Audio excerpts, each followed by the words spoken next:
जनपद पंचायत खनियाधाना के सीओ ने सभी विद्यार्थियों को ग्रामीण योजनाओं के बारे में रूबरू कराया।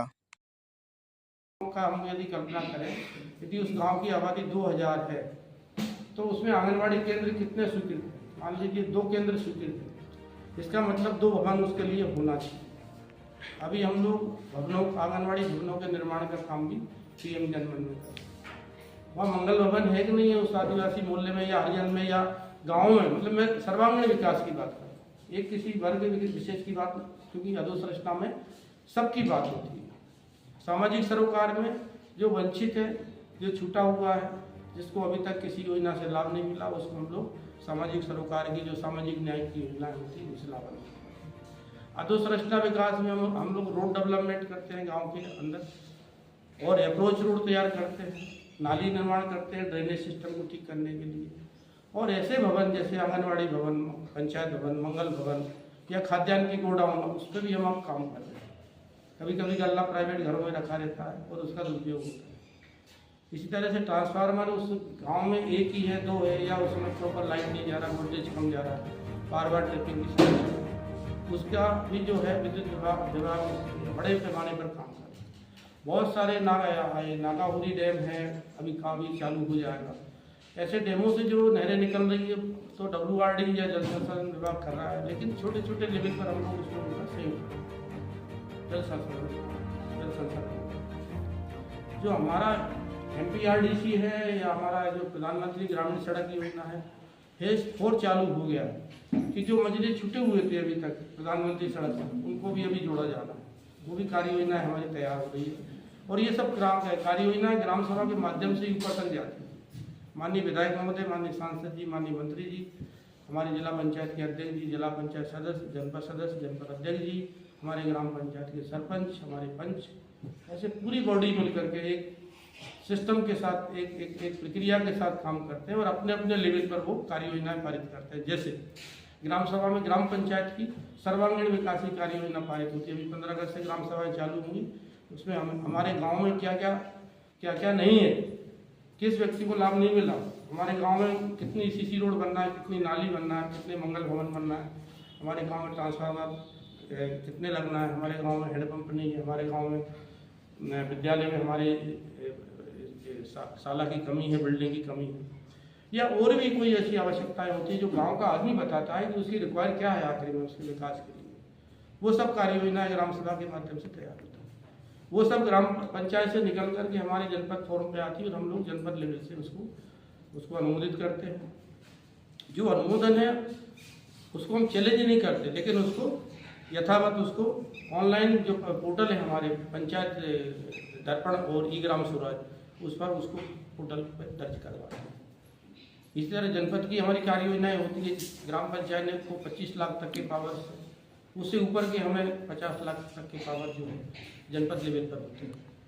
और इसी तरह से जिला पंचायत बॉडी होती है, वो जिला पंचायत की कार्य योजनाएं 1 करोड़ से लेकर कई करोड़ों तक, वो बड़े बड़े डैम, बड़े बड़े जो कार्य योजनाएं होती है वो पारित करते हैं।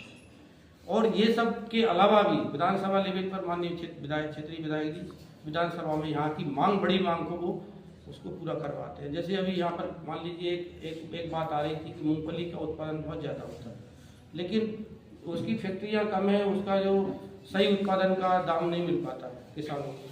तो उस पर ये विचार चल रहा है कि हर 10 गाँव में, हर 5 गाँव में कम से कम छोटे छोटे लघु उद्योग स्थापित कर दिए जाए, जैसे गाँव के लोगों को, आप जैसे युवा बेरोजगारों को वहीं पर काम मिले और किसानों को उचित दाम मिले। मूंगफली का शुद्ध जो तेल होता है, जो बाजार से तेल आता है, वो मूंगफली का उतना अच्छा नहीं होता, लेकिन लोकल तेल जो होता है उसका एक अलग ब्रांड है।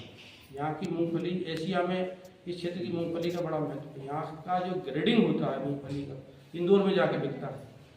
मान लीजिए यहाँ उसका किसान लोग 50, 55, 60 रुपये में बेच देंगे 1 किलो के दाम में, लेकिन उसकी कीमत इंदौर या दूसरे मुंबई में जाकर के वो 100 रुपये किलो, 150 बिकती है। तो उद्देश्य ये है कि एक तो उद्योग स्थापित किए जाए, दूसरा जो पलायन की प्रक्रिया है हमें उसको भी रोकना पड़ेगा। पलायन का माध्यम हम 2 माध्यम मानते हैं, एक तो उद्योग के माध्यम से कि अधिक से अधिक लोगों को उसमें रोजगार मिले, दूसरा लोगों को जो सामाजिक सरोकार जैसे हमारे नंदन फल हिगराई मूलक योजनाएं होती हैं, उनको अपने 100 पेड़ 200 पेड़ लगा सकते हैं। 500 पेड़ लगा सकते हैं यदि समूह के रूप में, 2000 पेड़ 5000 पेड़ लगा सकते हैं यदि जमीन ज़्यादा है। इसी तरह से कुएं की योजना है, कपिल धारा योजना, अनुदान में 2,65,000 का वो करते हैं, भैया अपना कुआं खुदवा लो, और उसके साथ साथ डीजल पंप भी देते हैं, उचित दाम पर उसको बीज भी उपलब्ध कराते हैं, खाद बीज। किसान को सर्वांगीण उससे जोड़ा जा रहा है कि जिससे किसानों को जो लाभ का धंधे की बात आ रही है उसका एक तो आमदनी को दुगना किया जाए किसान का, क्योंकि लागत बहुत लगती है, आपको ही पता है ग्रामीण क्षेत्र में। उस लागत को कम कैसे किया जाए और कम पानी की फसलों को कैसे लगाया जाए, तो इन सब विधाओं पर हम लोग काम कर रहे हैं। इसमें कृषि विभाग भी अपना काम करता है, लेकिन पंचायत ग्रामीण विकास विभाग जैसे खनिया दाना की बात करें, 101 पंचायत है, 180 गाँव हैं। कितने गाँव? 180 है, 182 है, 181 गाँव पर मैं काम कर रहा हूँ। अभी मेरे पास पिछोर का चार्ज भी है, वहाँ 75 पंचायतें और लगभग समथिंग 144 विलेज है। तो कहने का अर्थ यह है कि काम छोटा हो, काम बड़ा हो, काम तो काम होता है। यदि हमने लगन के साथ आपने अच्छी पढ़ाई की और अच्छे उससे काम किया तो निश्चित रूप से आपको सफल होने में या आपको ऊंचाइयों पर ले जाने में कोई नहीं रोक सकता। बात MSW की नहीं है, बात BSW की नहीं है। हम लोग भी कहीं ना कहीं पढ़ के जाए, PSC फाइट की, बहुत सारा स्ट्रगल किया लाइफ में, कहीं ऊपर से नहीं आते। प्रतिभाएं अगर निकलती है तो ग्रामीण क्षेत्र से ही हम निकले, जब शिक्षा का अभाव था, दूर के स्कूल में जाकर के पढ़ाई करना, ये किताबें भी नसीब नहीं होती थी, कभी कभी नहीं होता था। तो वो समय था, वो उसको याद कभी कभी कर लेता हूँ। लेकिन आप लोगों से ये अनुरोध है कि अब सब साधन है, संसाधन है, पाठ्यक्रम है, पुस्तकें हैं, पढ़ाने वाले हैं, समझाने वाले, ज्ञान देने वाले। हमारे देश में ज्ञान की कमी नहीं है, ज्ञान देने वालों की भी कमी नहीं है।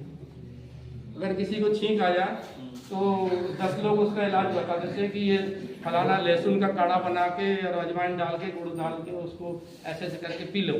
तो लहसुन, जैसे कोरोना आया तो कोरोना में 90% लोग तो ज्ञानी थे, डर सबको था कि मौत कब आ जाए कोई पता नहीं। एक एग्जाम्पल दे रहा हूँ, आखिरी में वैक्सीन लगा तो ही उससे अपना समाधान नहीं। तो ज्ञान की कोई सीमा नहीं।